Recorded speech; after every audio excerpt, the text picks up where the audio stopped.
They told me it was a clerical error, but when I met the man I was legally married to, I didn't expect to feel my heart race the way it did, and I never expected to fall in love. I never imagined a day could start with something so small, yet end with my entire life feeling different because it began like any other morning, scrolling through my emails with a lukewarm cup of coffee in hand when a notification from the government registry caught my eye. And at first I thought it was a spam or some clerical reminder I didn't need. But curiosity got the better of me and I clicked on it and froze because staring back at me was my full name, my date of birth, and next to it the name of a man I'd never seen, never heard of, someone whose life I didn't know, whose face I had no memory of. Yet the registry said in bold letters we were married, and the date of marriage was 6 months ago. And my first instinct was to laugh because surely this had to be some mistake or an elaborate joke. But the longer I stared, the heavier the realization became. Because it wasn't a joke. It wasn't a prank. It was official legal paperwork that proved my life had somehow been tied to a stranger's without a single signature or handshake from me, and my chest felt tight, my stomach rolled, and suddenly the mundane hum of my apartment felt like a room closing in on me. I reread the page, scrolled up, scrolled down, checked the small print, triple-checked everything, thinking maybe I had misread a word or clicked the wrong tab, but every line confirmed the same impossible truth, and my mind started racing with all the scenarios of how this could have happened, every single one ending in a shiver, because the one thing I knew for sure was that I had never been married, never met anyone with that name, and yet according to some clerical error, some tiny oversight, in a system that was supposed to be precise and dependable, my life and this man's life were now bound together legally. And I couldn't just ignore it. I couldn't pretend it wasn't real, because the thought of calling the registry and fixing it, of speaking to a man I'd never met, sitting across from someone whose last 6 months had included my name in every official document, made my heart hammer with equal parts dread and curiosity. I imagined how he would react if someone told him the same thing, because obviously he must be as confused as I was unless somehow he knew and hadn't said anything. But no, that made no sense either. It had to be a clerical error, and yet here I was, debating whether I should send an email, make a phone call, or run away, and hope the universe corrected itself. And I ended up doing nothing for hours, just staring at the screen, imagining meeting him, a complete stranger, a man who might be awkward, rude, funny, or kind, a man who I would have to speak to as my legally recognized spouse, even though we had never shared a conversation before, and somehow the thought that maybe, just maybe, this mistake could lead to something extraordinary, a tiny spark of curiosity, crept in among the panic and dread, because maybe life was funny like that. Maybe love or fate or coincidence had a way of showing up in the strangest, most inconvenient ways, and I decided I couldn't avoid it forever. I had to meet him. If you found out you were legally married to a stranger, would you laugh it off or panic like me? The idea of meeting him felt like standing at the edge of a cliff, looking down into the unknown, because I didn't know what to expect, whether he would be handsome, awkward, intimidating, or completely ordinary, whether he would laugh at the absurdity of the situation or glare at me as if it were my fault that the government had somehow paired us together. And I spent the entire day rehearsing in my head how I would introduce myself, how I would explain that I had no idea this had happened, how I would try to make it casual while feeling my heart pound like it had its own rhythm entirely separate from the rest of me. But no matter how many times I imagined it, the actual thought of him sitting across from me in a small cafe made my hands clammy and my stomach twist, because suddenly all the theories I had made about what kind of man he might be seemed like lies, and I feared the real person would be nothing like the stranger I'd conjured in my mind over dozens of replayed scenarios, and yet curiosity refused to let me turn away. I chose a tiny cafe halfway between our addresses because it felt neutral, unassuming, the kind of place where mistakes didn't seem permanent, and I arrived early. The sound of my shoes on the pavement echoing too loud in my head, as if the world had tuned in to listen to me breathe, and I ordered coffee that went cold because my eyes were constantly scanning the door for him. For someone I didn't even know but whose existence now felt uncomfortably tied to mine, and every stranger who walked in made my heart jump, because maybe, just maybe, that was him, smiling nervously, or carrying a folder, or scrolling through his phone pretending to be calm, and when finally the bell above the door jingled and he appeared, I froze because my brain tried to process the fact that this stranger, the one whose name had been paired with mine in all official records for the past 6 months, was real, was here, was smiling at me in a tentative, awkward way that made me wonder if he had been imagining me the same way I had been imagining him. I walked toward him, my legs heavier than they had any right to be, my voice threatening to vanish as I said the words we both had rehearsed in some form. "Hi, I think we need to talk about this marriage thing." And he chuckled nervously, scratching the back of his neck, eyes darting everywhere but mine. And for a second, the tension cracked, and we laughed at the absurdity of sitting across from a person we had never met, sharing a reality neither of us had chosen. And somehow that laugh, that simple release, made the impossible feel possible because maybe, just maybe, he wasn't going to be terrifying or judgmental or distant. Maybe he could be kind. Maybe he could be funny. Maybe he could turn this mistake into something memorable. We talked like two people trying to navigate a delicate dance, smiling nervously, sipping coffee too fast, apologizing for the bureaucratic error that had bound us together, and somewhere between the laughter and the awkward pauses I realized that he was patient, polite, and strangely easy to be around, that his presence made the panic in my chest soften just a little, and even though I had come to fix a mistake, I felt the faint spark of curiosity that maybe fixing it didn't have to be the end. Maybe this was the beginning of something entirely unexpected. Could laughter in a tense situation make you feel connected instantly to someone new? After the initial awkwardness faded into a comfortable hum, I started noticing things about him that made the whole situation feel less absurd and more strangely real, like maybe the universe had made a tiny, ridiculous mistake that was somehow meant to teach us something about people and connection, because there he was, laughing at a joke I hadn't meant to be funny, tucking his hair behind his ears when he concentrated, frowning slightly at his coffee when it was too bitter. And in all those little things, I could see his personality peeking through the layers of politeness and hesitation, and I couldn't stop staring. Not because it was inappropriate, but because it was captivating how someone you had never met could start feeling familiar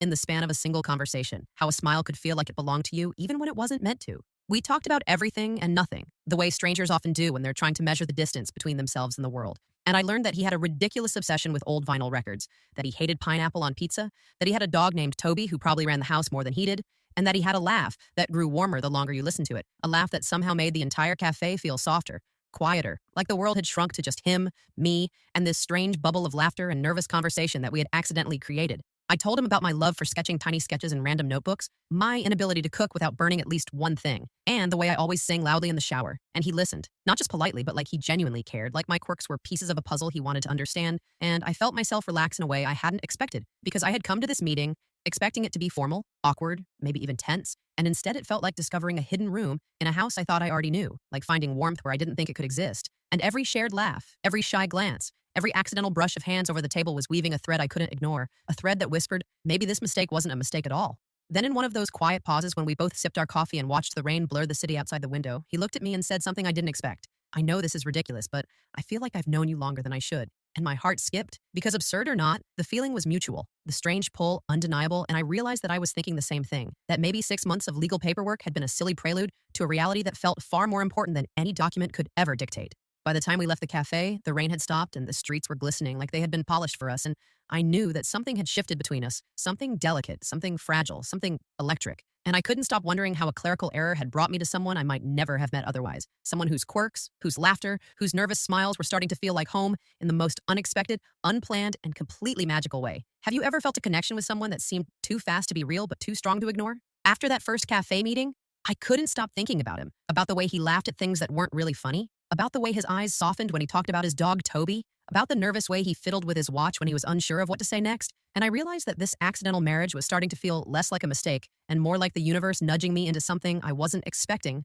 but secretly wanted. Because there was a strange kind of intimacy in meeting someone under such absurd circumstances, a way of bypassing normal introductions and diving straight into the weird, unpolished reality of who they actually were. And I couldn't stop imagining what it would be like to see him again, to hear more about his life, to discover the parts of him that weren't on paper or polite conversation. The next time we met, we chose a park, a quiet place with benches and falling leaves and the faint smell of rain from the day before, and I felt my stomach twist as I spotted him sitting on a bench, looking slightly more relaxed than at the cafe, but still with that edge of awkwardness, the kind that made someone infinitely human, and I approached him with a smile that I hoped looked casual but I knew didn't. And when he looked up and returned it, that tiny exchange, that single acknowledgement of our presence together, made my chest feel simultaneously light and heavy like it was learning a new rhythm I hadn't known it needed. We walked slowly along the path, leaves crunching beneath our shoes, and started talking about the mundane things, the little everyday life details that no one thinks are important until someone actually listens. And I told him about my messy apartment, the ridiculous number of coffee mugs I had collected over the years, the way I always forget to water plants until they beg for mercy. And he laughed. But then he shared something I hadn't expected, a confession buried in humor.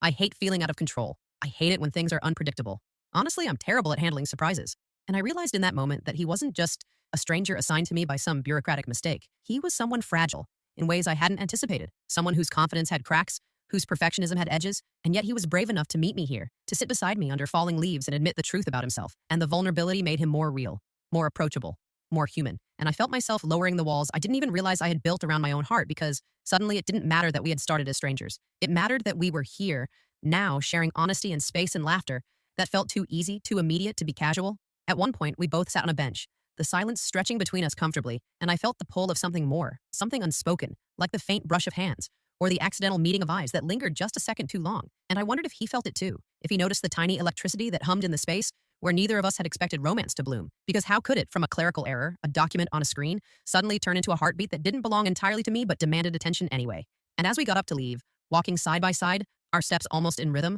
I realized that the absurdity of our legal situation had started to feel irrelevant compared to the unexpected reality that maybe, just maybe, this mistake had brought me exactly where I was supposed to be, with someone I was beginning to care about more deeply than I thought possible, with someone whose laugh, whose quirks, whose vulnerabilities were turning into a story I didn't want to stop writing. Can sharing fears and imperfections strengthen a connection faster than perfect appearances ever could? After that park meeting, I couldn't stop replaying everything. The way he smiled when I made a silly joke, the nervous tilt of his head when he tried to explain his obsession with vinyl records, And I realized that this accidental marriage, which had started as a ridiculous nightmare, was slowly turning into something that made my heart race in ways I hadn't expected. A strange combination of curiosity, excitement, and something that felt dangerously close to hope, because there was no denying it. He was starting to matter more than I had planned, more than logic should allow, and the more I thought about it, the more I caught myself smiling at nothing, imagining our conversations, imagining the way his hands might brush mine in the awkward way that strangers sometimes do when something unspoken begins to build between them. The next time we met, we decided on a little bookstore in the corner of town, one of those cozy places where the smell of old paper and coffee mix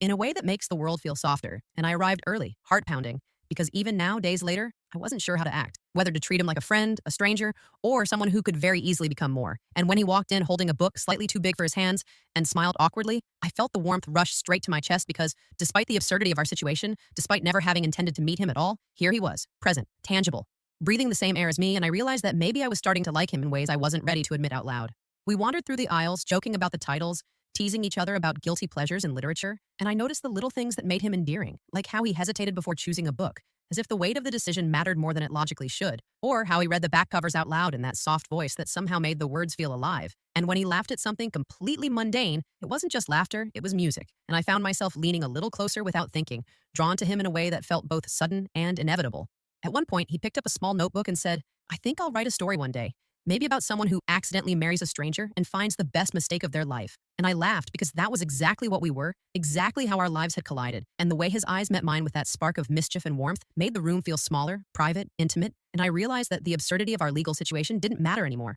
because something real, something fragile and beautiful was growing here, quietly but insistently. As we walked out of the bookstore together, sharing an umbrella under the drizzle, our hands brushed a few times, accidental but electric, and I couldn't help the little thrill that shot through me, the way my heart seemed to skip, the way my mind kept turning over scenarios that had nothing to do with bureaucracy and everything to do with him, because suddenly he wasn't just a stranger assigned to me on a piece of paper. He was a presence I wanted to linger around, a voice I wanted to hear, a warmth I wanted to feel, and the realization hit me hard. I was already falling, dangerously, inevitably, completely for someone I hadn't expected to even meet. Have you ever felt romantic sparks with someone unexpectedly, even under the strangest circumstances? After that bookstore date, I couldn't shake the feeling that something had shifted between us, that the awkward tension of strangers meeting under absurd circumstances had started to melt into a quiet intimacy that was both thrilling and terrifying, because suddenly every glance, every laugh, every accidental brush of hands seemed loaded with meaning I wasn't sure I was ready to acknowledge, and yet the pull was undeniable, like gravity had a new center, and it was him. The next time we met, we chose a small cafe tucked behind a row of old townhouses, the kind of place where the barista knew your name before you even ordered, and the smell of cinnamon and coffee felt like a warm hug. And as soon as I saw him sitting there scrolling on his phone, I felt that same flutter of nerves and excitement, the anticipation of peeling back layers, of discovering who he really was beneath the polite smiles and playful jokes. And I realized I was ready to know him, truly, in ways that were frightening because they meant opening my own heart too. We started talking about our childhoods, about the little embarrassments we swore we'd never admit, and I shared the story of how I had once tried to build a treehouse and ended up falling off the ladder, skinning my knee, and my dad had laughed and called me a daredevil while I cried, and he listened with rapt attention, eyes wide, nodding like he understood completely, and then he told me about the time he had gotten lost in a foreign city, wandering for hours with no map and only his stubborn pride to guide him, and how he'd finally asked a stranger for directions, feeling equal parts humiliation and relief, and I laughed at the absurdity, at the mirrored vulnerability, at the tiny ways our lives had shaped us before we even met. As we shared these stories, I felt the walls around my heart begin to crumble because there was something about his honesty, his willingness to be slightly embarrassed, slightly exposed, that made me trust him instantly, and I found myself telling him things I wouldn't tell anyone else, little secrets about my fears, my dreams, the moments I'd laughed too loud or cried too easily, and every time I spoke, he leaned in slightly, eyes soft, nodding, occasionally reaching over to brush my hand with his fingertips in a gesture that felt accidental yet deliberate, and I felt the warmth of it lingering longer than it should, a small spark in my chest that made me aware of every beat, every breath. Then he paused, looked at me and said softly, "I feel like we're supposed to meet, even if the paperwork says otherwise, like this mistake brought the right people together at the right time." And my chest tightened because the words were simple but loaded with something neither of us had dared to name yet. A recognition that maybe the absurdity of our legal tie was just the opening act for something far more real, far more beautiful than either of us had anticipated. And I realized that I wasn't just intrigued by him anymore. I was captivated, drawn to him in a way that went beyond paperwork and circumstance and into the territory of something frighteningly, wonderfully irreversible. We left the cafe with that quiet tension between us, that unspoken understanding that our lives had collided for a reason, and even as we said goodbye with a brush of fingers and lingering smiles, I knew that nothing would feel the same again, that this mistake, this absurd, impossible, magical mistake had begun to rewrite everything I thought I knew about love, fate, and the unexpected ways they could enter your life.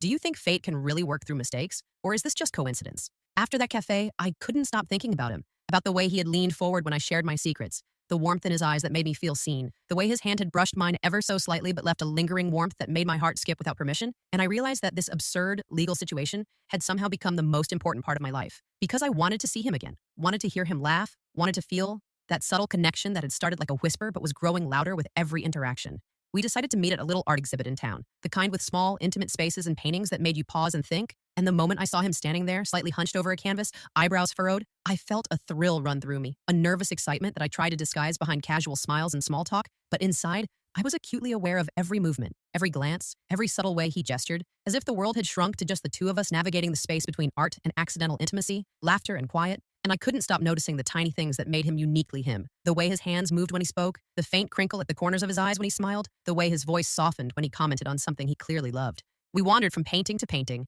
teasing each other about our taste in art, laughing when one of us completely misinterpreted a piece, and I realized that the playfulness between us was becoming a language of its own, a subtle flirtation hidden in jokes and smiles, in the way he would lean just a little closer to whisper a comment, in the way our shoulders would brush and we would both pause as if acknowledging the electricity in the moment without having to say it out loud, and I could feel my chest tighten in a mixture of anticipation and longing, a delicious tension that was both exciting and terrifying. At one point, he paused in front of a particularly abstract painting and turned to me, eyes gleaming. You know, I never thought meeting a stranger through a bureaucratic mistake could be this enjoyable. And I laughed softly, heart fluttering, because the absurdity of the statement perfectly captured the strange magic of our situation, the way the impossible had somehow turned into a moment I wanted to stretch forever. And as we continued exploring the exhibit, I found myself brushing against his hand on purpose, letting the accidental touch linger just a fraction longer, just to see if he would notice, just to see if he felt the same spark that had been quietly building between us. By the time we left, walking through the dimly lit streets with the faint hum of the city around us, I couldn't deny it any longer. I was falling, slowly but undeniably, for someone who had started as a stranger and was now becoming the most important person in my life, someone whose laughter, quirks, and subtle gestures had begun to feel like home. And even though we had technically been tied together by paperwork, it felt as if fate itself had decided to nudge us gently towards something far more real, far more tender, and far more exhilarating than either of us could have imagined. Have you ever felt an instant spark with someone you weren't supposed to even know yet? After the art exhibit, I couldn't stop thinking about him, about how his presence lingered in my mind long after we had said goodbye, about the way his laughter had warmed the quiet corners of my heart, and about the subtle ways he had made me feel seen, noticed, and unexpectedly safe. Like he understood pieces of me I hadn't even realized were visible, and it terrified me because I wasn't supposed to feel this way about someone I had met through a bureaucratic error, someone who, in any rational world, was still a complete stranger. Yet here he was, alive and present in my thoughts and in the tiny persistent pull I felt whenever I imagined seeing him again. We arranged to meet at a small riverside park, the kind where the benches were worn but welcoming, where the sound of water running over stones made even silence feel like something shared. And when I saw him waiting there, holding 2 cups of hot chocolate, smiling in that shy, tentative way, my chest tightened in a way that made every breath feel sacred and every heartbeat loud, because even after weeks of meetings, texts, and stolen glances, the thought of him brought a thrill I couldn't contain. As we walked along the riverbank, we talked about our families, our childhoods, the awkward moments that had shaped us into the people we were today, and with every word, every story, every laugh, I felt the threads between us tighten, weaving something delicate but undeniable, something that made my chest ache in anticipation and my mind race with possibilities. Because the more I learned about him, the more I realized how naturally our personalities complemented each other, how easily laughter flowed between us, and how comfortable silence had become when shared. At one point, he stopped and looked at me with that intensity that made my stomach flip and said softly, I don't know how this happened, how we ended up like this, but I feel like I could talk to you forever and still not get enough. And my heart skipped because there it was. The confession wrapped in casual words. The first hint that maybe he was feeling exactly what I was feeling. That the absurdity of our marriage mistake was fading in comparison to the reality that we were drawn to each other. Irresistibly. Irresistibly. I laughed nervously, brushing my hand along the railing, pretending to be casual while my mind screamed at me that I wanted to reach for his hand, that I wanted to bridge the invisible gap between us. And as he leaned slightly closer, a subtle, shared warmth igniting, I realized that the ridiculous beginnings of our connection no longer mattered. The legal tie, the paperwork, the clerical error, because what mattered now was this moment, this closeness, this undeniable pull that neither of us could deny, and I felt a strange, beautiful mixture of fear and excitement, because love, real love, was slowly weaving itself into the spaces between our words, our glances, and our laughter. By the time the sun dipped below the horizon, painting the river in hues of gold and rose, I knew that something extraordinary had begun, that this accidental marriage had grown into a connection I couldn't ignore, a bond I wanted to explore. And as we walked back toward the city lights, side by side, hearts quietly synced, I felt a thrilling certainty that this was only the beginning, that the story of us, absurd, unexpected, magical, had just started unfolding, and I was ready to see where it would go. Have you ever felt an irresistible pull towards someone in an unexpected situation? The days after the Riverside Park meeting were a blur of thoughts about him, about the way his laugh lingered in my mind, the way his words felt like they were written for me alone, and the way his presence had begun to occupy space in my heart. I hadn't realized was empty until he stepped into it, and I knew that pretending this was just a bureaucratic mishap was impossible, because every text,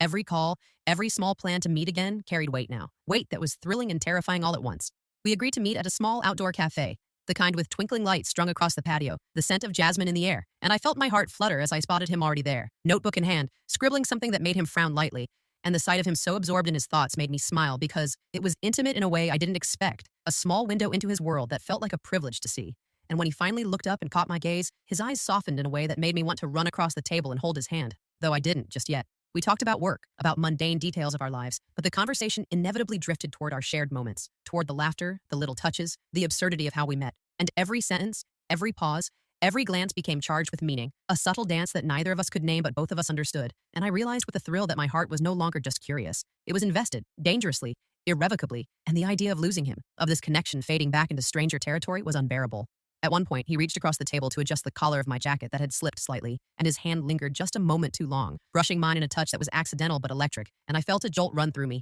a spark that made my chest tighten and my thoughts scatter, because it was no longer just friendship, no longer just curiosity. It was something more, something deeper, something that demanded acknowledgement. He smiled, that shy, hesitant smile I'd grown to adore, and said softly, "I can't believe how much I've come to enjoy this. Us. It's ridiculous, but I can't help it." And my chest ached with recognition because I felt exactly the same way, the words he didn't say echoing in my mind louder than anything he could articulate. And I realized that the boundary between friendship and something more had already blurred, that the spark had ignited, and it was impossible to ignore, and I didn't want to. As the sun dipped behind the cafe awnings and the world faded into a gentle evening glow, I felt the pull of something undeniable, something thrilling and terrifying. And I knew that the next step, the first confession, the acknowledgement of what had quietly been growing between us, was inevitable, because our hearts had already made the choice our minds had yet to articulate, and for the first time, I allowed myself to hope that maybe the absurd mistake that had brought us together had become the most extraordinary, unexpected love story I would ever know. Can subtle touches and lingering glances make feelings unavoidable? That evening, walking side by side under the warm glow of streetlights,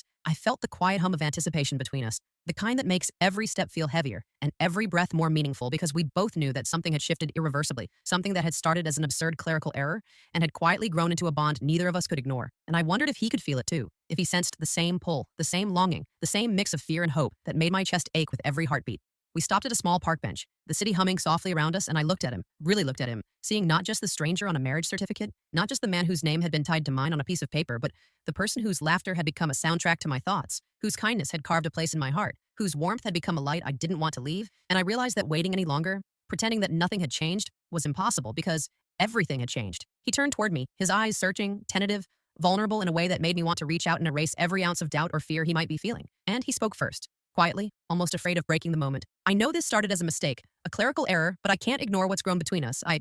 think I'm falling for you." And my heart leapt. A rush of relief and joy and disbelief flooding through me because I had been feeling exactly the same way. But hearing him say it, hearing the truth of his heart out loud, made it real in a way nothing else could. I smiled, voice trembling slightly. I thought I was the only one. And he chuckled softly, the tension breaking, and I leaned a little closer, our shoulders brushing, our hands inching toward each other, and in that simple, ordinary, magical moment, the absurdity of the legal mistake didn't matter anymore. Because what mattered was us, here, alive, present, choosing each other without a piece of paper, without an official signature, just two hearts deciding that this connection was worth everything, worth the risk, worth the leap. We stayed on that bench for what felt like hours, talking, laughing, sharing the quiet joy of someone finally admitting what had been growing silently, savoring the intimacy that had blossomed from the strangest beginning, and I realized that the accidental marriage had been the first chapter, the improbable introduction that had led us here, to a place of certainty, of warmth, of love that felt both new and inevitable, like we had always been, meant to find each other through some improbable twist of fate. As the night wrapped around the city and the stars peeked through the urban glow, I held his hand for the first time intentionally, squeezing gently, feeling the electricity of connection in that simple touch, and I knew with every fiber of my being that this was only the beginning, that our story, born from a clerical error, nurtured by laughter and vulnerability, and sealed by confession, had just begun, and I was ready to walk forward with him, not as strangers bound by mistake, but as partners bound by choice, by love, by a serendipity that was now ours to cherish forever. Would you embrace a relationship that started under absurd circumstances if it felt right?